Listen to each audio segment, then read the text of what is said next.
ನಮಸ್ಕಾರ ಪ್ರಿಯ ವೀಕ್ಷಕರೇ, ಮೂಲದಿನ ಯೂಟ್ಯೂಬ್ ಚಾನಲ್ಗೆ ನಿಮ್ಮೆಲ್ಲರಿಗೂ ಆತ್ಮೀಯ ಸ್ವಾಗತ. ಹೊಸ ವಿಡಿಯೋಗಳಿಗಾಗಿ ಒಮ್ಮೆ ಸಬ್ಸ್ಕ್ರೈಬ್ ಮಾಡಿ ಮತ್ತು ಬೆಲ್ ಐಕಾನ್.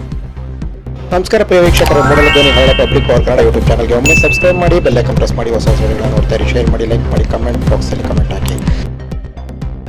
ಕೊಳ್ಳೇಗಾಲದ ಇತಿಹಾಸ ಪುರಾಣ ಪ್ರಸಿದ್ಧವಾದಂಥ ಶ್ರೀ ಲಕ್ಷ್ಮೀನಾರಾಯಣ ಸ್ವಾಮಿ ಮಹಾರಥೋತ್ಸವ ಫೆಬ್ರವರಿ 3ನೇ ತಾರೀಕು ನೆರವೇರಿದೆ. ಇದಕ್ಕೂ ಮುನ್ನ ಜನವರಿ 27ರಿಂದಲೇ ಪ್ರಾರಂಭವಾಗಿರುವಂತಹ ದೇವಸ್ಥಾನದ ಧಾರ್ಮಿಕ ವಿಧಿ ಪೂಜಾ ಕಾರ್ಯಗಳು ಪ್ರಾರಂಭವಾಗಿದೆ. 2026ನೇ ಇಸ್ವಿಯ ಲಕ್ಷ್ಮೀನಾರಾಯಣ ಸ್ವಾಮಿ ಬ್ರಹ್ಮೋತ್ಸವ ಇದೇ ಮಂಗಳವಾರ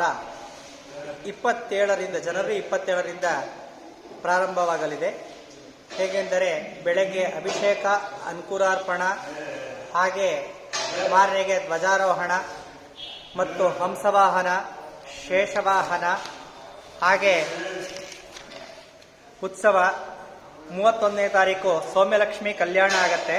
1ನೇ ತಾರೀಕು ಹುಣ್ಣಿಮೆ, ಗರುಡ ವಾಹನ ಮತ್ತು ಪ್ರಹ್ಲಾದ ಪರಿಪಾಲನೆ ಅಂದರೆ ಹಿರಣ್ಯಕಶಿಪು ವಧೆ ಆಗತ್ತೆ. 2ನೇ ತಾರೀಕು ವಸಂತೋತ್ಸವ, ಗಜೇಂದ್ರ ಮೋಕ್ಷ ಆಗತ್ತೆ. 3ನೇ ತಾರೀಕು ರಥಸ್ಥಂ ಕೇಶವಂ ದೃಷ್ಟ ಪುನರ್ಜನ್ಮ ನ ವಿದ್ಯತೆ ಎಂಬ ಮರ್ಯಾದೆಯಲ್ಲಿ 9:30ಗೆ ರಥಾರೋಹಣ ಆಗತ್ತೆ. ಆಮೇಲೆ 11 ಗಂಟೆಗೆ ಶ್ರೀಯುತ 9:15ಗೆ ತಹಸೀಲ್ದಾರ್ ಅವರು ರಥಾರೋಹಣಕ್ಕೆ ಚಾಲನೆ ಕೊಡ್ತಾರೆ.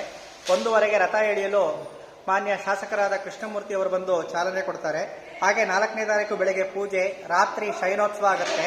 ಹಾಗೆ 5ನೇ ತಾರೀಕು ಪಾವನ ಕಾವೇರಿ ಅಂದರೆ ದಾಸನಪುರದಲ್ಲಿ ತೀರ್ಥಸ್ನಾನ ಆಗುತ್ತೆ. 6ನೇ ತಾರೀಕು ಬಂದು ಮಹಾಭಿಷೇಕ ಆಗಿ ರಾತ್ರಿ ದ್ವಾದಶಾರಾಧನಾ ಮತ್ತು ಸೇತು ಸೇವೆ ಆಗಿ ಈ 6ನೇ ತಾರೀಕು ಫೆಬ್ರವರಿ 6ನೇ ತಾರೀಕು ಕಾರ್ಯಕ್ರಮಗಳು ಪೂರ್ಣಗೊಳ್ಳುತ್ತೆ. ಅದಾದಮೇಲೆ 7ನೇ ತಾರೀಕಿಂದ ವೈಮಾಳಿಗೆ ಉತ್ಸವ ಅಂದರೆ ದೇವರಿಗೆ ಶಾಂತಿ ಪ್ರಯುಕ್ತವಾಗಿ ಮಾಡಿ ಮೇಲೆ 7 ದಿನ ಉತ್ಸವಾದಿಗಳು ನಡೆಯುತ್ತೆ. ಕೊಳ್ಳೇಗಾಲದ ಪ್ರಮುಖ ದೇವಾಲಯ, ಹಾಗೆ ಊರು ದೇವರು, ಊರಿನ ಜಾತ್ರೆ. ಎಲ್ಲರೂ ಭಕ್ತಾದಿಗಳು ಭಕ್ತಿಪೂರ್ವಕವಾಗಿ ಬಂದು ತೇರಲ್ಲಿ ರಥಸ್ಥಂ ಕೇಶವಂ ದೃಷ್ಟ ಪುನರ್ಜನ್ಮ ನ ವಿದ್ಯತೆ ಅಂತ, ರಥದಲ್ಲಿ ಕೇಶವನ್ನ ಅಂದರೆ ನಾರಾಯಣನ್ ನೋಡಿದ್ರೆ ನಿಮಗೆ ಪುನರ್ಜನ್ಮನೇ ಇಲ್ಲ, ಹಾಗೆ ಮಾಡಿದ ಪಾಪಕರ್ಮಗಳು ಕಳೆಯುತ್ತೆ ಎಂಬ ಒಂದು ಐತಿಹ್ಯ.